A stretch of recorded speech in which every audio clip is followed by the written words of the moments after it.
कभी सोचा है कि कोई पुरानी धूल भरी चीज किसी की पूरी जिंदगी बदल सकती है? चलिए आज एक ऐसी ही कहानी सुनते हैं।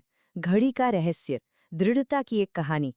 लेकिन कहानी शुरू करने से पहले एक सवाल है। हम सबकी जिंदगी में कामयाबी और हमारी आदतों के बीच एक लड़ाई चलती रहती है।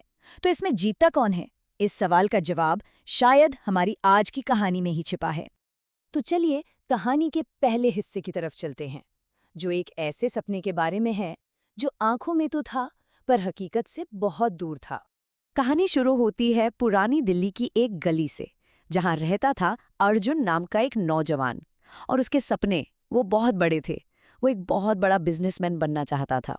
लेकिन पता है, उसके सपनों के रास्ते में एक बहुत बड़ा पहाड़ था, और वो थी उसकी अपनी आदत। जरा सी मुश्किल आई नहीं कि उसके अंदर से एक ही आवाज आती, छोड़ यार, ये अपने बस का नहीं है। यहाँ पर ना दो अलग अलग दुनियाएं थीं। एक तरफ था अर्जुन, बड़े सपने लेकिन कमजोर इरादे। और वहीं दूसरी तरफ थे उसके पिता मोहन, जिनकी एक छोटी सी घड़ी की दुकान थी और चेहरे पर हमेशा एक शांत सी मुस्कान रहती थी। अर्जुन को अपने पिता की ये छोटी सी दुनिया बिल्कुल पसंद नहीं थी।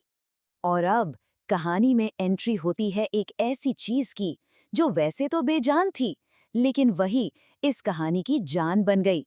चलिए जानते हैं उस पुरानी घड़ी का रहस्य। दुकान के एक अंधेरे कोने में एक बहुत पुरानी घड़ी पड़ी रहती थी। उस पर वक्त की धूल जमी थी।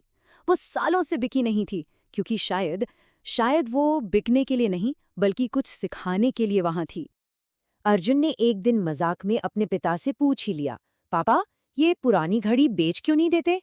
तो मोहन जी ने बस इतना कहा, बेटा, इसमें एक राज है।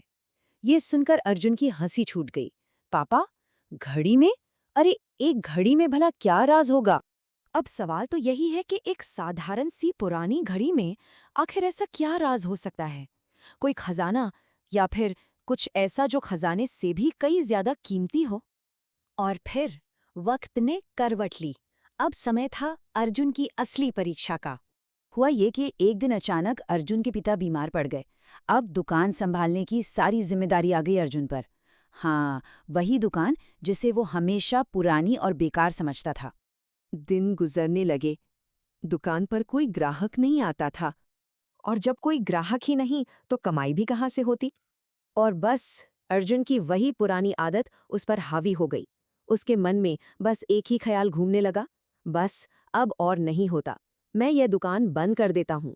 और ठीक उसी पल, जब वो सब कुछ छोड़ने ही वाला था, कि उसकी नज़र उसी पुरानी बेकार घड़ी पर पड़ी। उसने गुस्से में उसे उठाया, और तभी उसके पीछे चिपके एक छोटे से कागज पर उसकी नज़र पड़ी। उस पर सिर्फ 3 शब्द लिखे थे, हार मत मानना। उन शब्दों ने जैसे अर्जुन को कुछ दिन और रुकने की हिम्मत दे दी। और फिर एक दिन दुकान में एक अमीर सा दिखने वाला कलेक्टर आया। उसकी नजरें दुकान में हर तरफ घूम रही थीं, लेकिन फिर वो एक ही चीज पर आके टिक गई। कलेक्टर ने सीधे उसी पुरानी घड़ी की तरफ इशारा किया और पूछा, इसका क्या लोगे? अर्जुन ने बेमन से कोई भी कीमत बोल दी। कलेक्टर मुस्कुराया और बोला, शायद तुम इसकी असली कीमत नहीं जानते। ये कोई मामूली घड़ी नहीं, ये 100 साल पुरानी है, और इसकी कीमत लाखों में है। और इस एक पल ने सब कुछ बदल दिया। अब हम पहुंचते हैं कहानी के आखिरी हिस्से पर, जो उन 3 शब्दों को सच साबित करता है, हार मत मानना। अर्जुन भागा भागा घर पहुंचा और अपने पिता से पूछा कि क्या वो ये राज जानते थे। मोहन ने शांति से मुस्कुराकर कहा, हाँ। तो फिर आपने इसे बेचा क्यों नहीं? अर्जुन ने हैरानी से पूछा। मोहन का जवाब ही इस कहानी का असली रहस्य था। उन्होंने कहा, बेटा, मैं चाहता था कि तुम पहले मेहनत की कीमत समझो, उस दौलत की नहीं। उस दिन के बाद अर्जुन की जिंदगी पूरी तरह बदल गई। सबसे पहले उसने अपनी सबसे बुरी आदत को हमेशा के लिए हरा दिया। उसने फिर कभी हार मानना नहीं सीखा। फिर कुछ ही सालों में उसने उसी छोटी सी दुकान को एक बहुत बड़ी घड़ी कंपनी में बदल दिया। और आखिर में उसने अपनी कंपनी के मेन दरवाजे पर वही 3 शब्द लिखवाए जिसने उसकी जिंदगी बदल दी थी, हार मत मानना। तो इस कहानी का असली रहस्य क्या था? वो घड़ी नहीं, बल्कि वो 3 शब्द थे। सफलता अक्सर वहीं छिपी होती है जहां लोग हार मान लेते हैं। तो अब सोचिए, कामयाबी और आदत की लड़ाई में जीतता कौन है? जवाब बिल्कुल साफ है, जीतती वो आदत है जो हारने नहीं देती।